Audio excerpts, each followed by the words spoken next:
Hello guys, and welcome in a new video where we will make new forecasts based on Elliott waves as usual.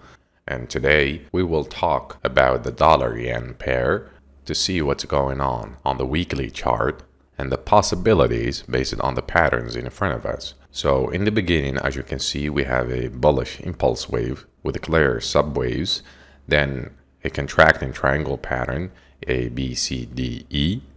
And then the price made a sharp movement, which we were looking to it as an impulse wave. But since it sounds that the price will form a new high with a movement like this, it's kind of hard to stick with the first vision. Because if we say that this is wave 4 and we are about to make wave 5, then where is wave 2?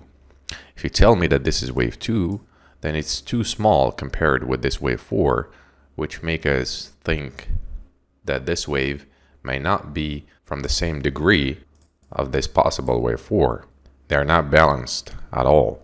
And since we have a guideline that says usually wave A is equal to wave C, it's hard to say that this first movement is wave 1 of C. So the best scenario in this case is to expect a little bit more movement to the upside, ideally to make wave C equal to wave A, and the best pattern in this position that may end around this area is the ending diagonal pattern, as you can see on this chart.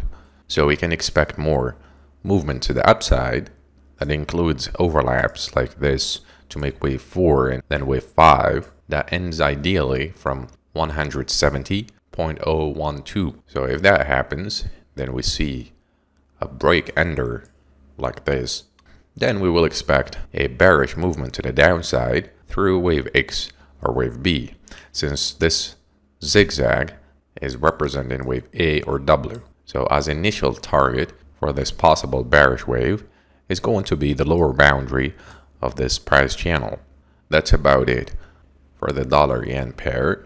Now let's take a look on the Nasdaq index. This is the previous vision where we saw that there is a leading diagonal as a wave 1, then expanded flat as a wave 2, then we made wave 1 and 2 of wave 3. So we've been expecting an extension through the third wave of an impulse wave. The price, as you can see, made that third wave and even the fourth wave as a double zigzag, as you can see, and even broke through the price channel from the upside as it did with the second wave. And now it sounds that it is inside the fifth wave of the third wave, which already got to its target. I mean, one of the minimum targets. The ideal target can be the upper boundary of the final channel, which means a movement to the upside like this. And in case the price breaks through this price channel from the upside, this can be one of the confirmation signs for a possible extension through the fifth wave of wave 3, which means we can see the price at the level that represents 1.618 Fibonacci extension of that distance between the first wave and the third wave of wave 3, which means about 26,872.4 through wave 5 of wave 3. But this thing still didn't happen yet. So there is no even confirmation for that scenario. So now ideally we expect more bullishness to the upper boundary of the price channel than a drop through wave 4, which has multiple targets that can be set through Fibonacci retracement tool from the beginning of wave 3 like this to the end of wave 5 of wave 3.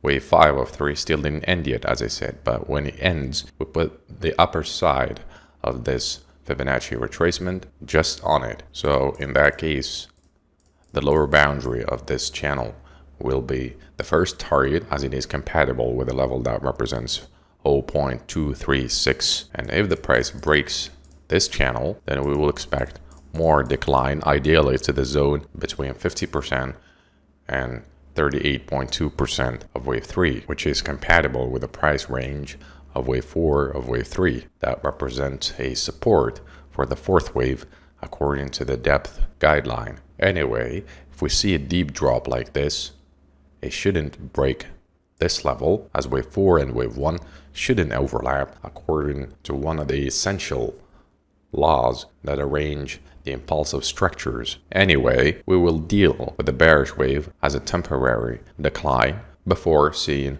more bullishness to the upside, whether that starts from 23.6% from here or from the zone between 38 and 50% from here. So that's it for the Nasdaq vision. Whoever has a question or inquiries about this video or any pair or index, you can put it in the comments section, and the comment that gets more likes, more interactions, like somebody asking about analyzing a certain pair or anything, and his comment gets more interactions, we will make a video to talk about it and analyze it through Elliott wave principles. And for those who are still learning the basics and the essential rules of Elliott waves and still didn't find a reliable source to learn, we made a guide for you that includes everything you need about the basic rules of the Elliottician patterns, which is completely free and can be downloaded from our website. So that's it for today's video, and I'll see you soon.